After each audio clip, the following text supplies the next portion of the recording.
If you're a heating air machine technician or even a salesperson, what are 10 types of buyers that you got to get used to, and why does it matter? This is a super important question. I'm Scott Silverman. I'm coming to you live from Holly, Oahu on a perfect day to talk about sales and a perfect day to talk about you.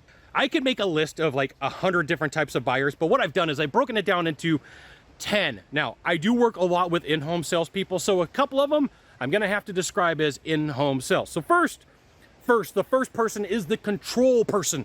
And here's what they do is they make you wait. They make you wait. So you may show up at their office and you know that you're going to meet with them and they have a 1 o'clock appointment, and then they give you what Orrin Clough calls a beta trap. They put you in a room and they isolate you and they make you look at 80-year-old magazines and none of them are good, right? Or they sit there and they're like one minute and then they talk on the phone and they're like, yeah, we'll have beers and tacos and tequila, and 10 minutes later, you're like, what the heck is going on, right? So that's the first person. That's the first type of buyer, right? They're proving dominance from the very beginning. They're like, hey, sales dude, hey, sales chick, I'm the one in control. Number two, the person who complains about price from the very beginning. So like in sales, you've got price conditioning, I've got price conditioning, right? We could talk about our product. My product is 20 grand. So, through the door, I'm going to be bringing up stuff that's $30, $40, $50,000.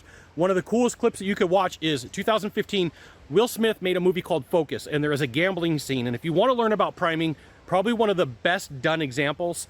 Dr. Kevin Hogan and I were talking about this the other day. I'm not saying he's endorsing it. I'm saying I am, right? But we were talking about how good of a process it was for teaching focus, right?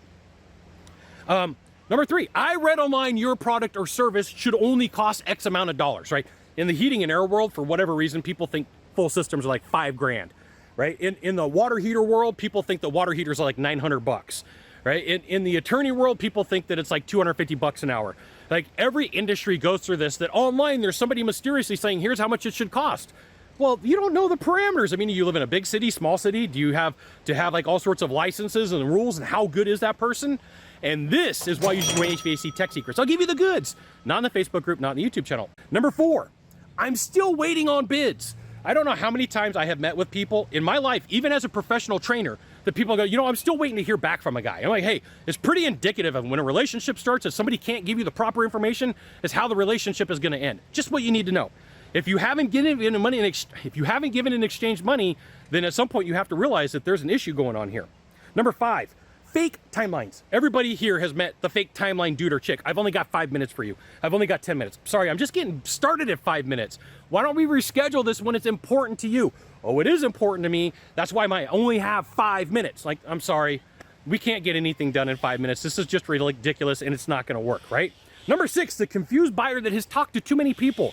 If you talk to 20 people about a topic, I pretty much can guarantee you, you're gonna be like, I don't remember what Bob said, I don't remember what Mary said, I don't remember what Steve said, I don't remember what any of these people said. I'm confused. And then it takes a ton of time, energy, and effort, which is fine on your part to get everything straightened out. Number seven, I wanna let you know. Number seven, the interruptive salesperson or the interruptive buyer. This is taught in negotiation class.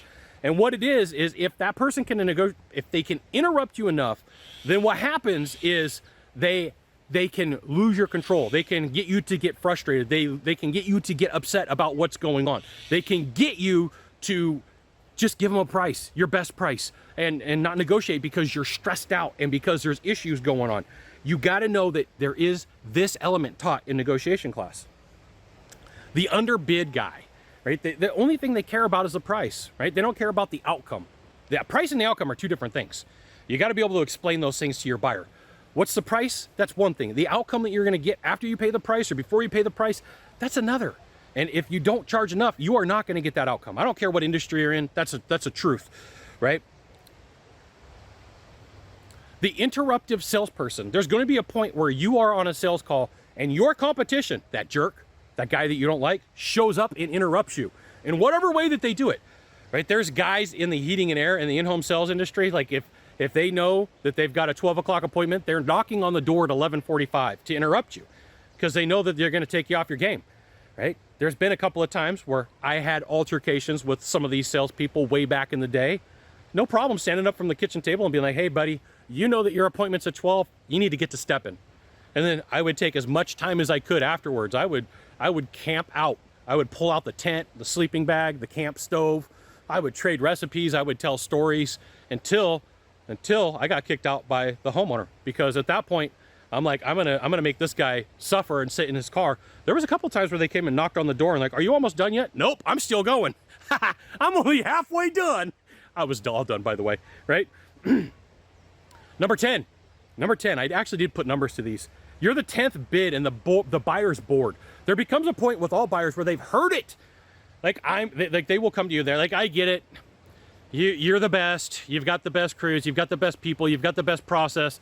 You've got the best ingredients. You got the best ideas. You're the best. Come on, just get to it. And like, here was my thing. Like, look, here's the thing. I wasn't the one that set up all these bids. The company that I was with had spent resources, time, energy, and effort to get these things taken care of. And you know, at the end of the day, here's what's going to happen. I have to go through my process because I'm held to standards and there's things that I got to do. I'm sorry if you just want me to slap something on the table. That's one way to deal with it. The other way is like, hey, once I give you a number, you're just going to have to tell me yes or no. Yes or no. You're just going to have to say, like, this is the direction that I want to go and this is what I'm going to do. You just got to get used to it. There you go. There is 10 types of buyers that you got to get used to. All of them are a little bit different, and sometimes they combine to form one giant horrible person. And then the last on this list is like a combination of all of them. Like I said, the just give me the number guy. Just give me the number. Like, they don't really care about anything else. They don't care about your products, your services, your guarantees, your warranties, how you do the magic secret sauce. They don't care about that. They're like, just give me a number. And so this is the type of person who, when you show up, this is what they say. They're like, you know what? I hate to waste your time. I hate to waste your time. I hope I'm not wasting your time. I hope, like, they lead off the conversation like, I'm just here to extract value from you. That's it. There you go. 11 types of buyers that you deal with in sales. Some of them good, some of them super difficult. And when they combine together to form one, horrible people. I'm just going to say it. You got one of two things to do from here. Just one of two. Find the subscribe button, click on it. Every time I send out a video, you'll get an update, or hit follow. We'll see you soon. Mahalo.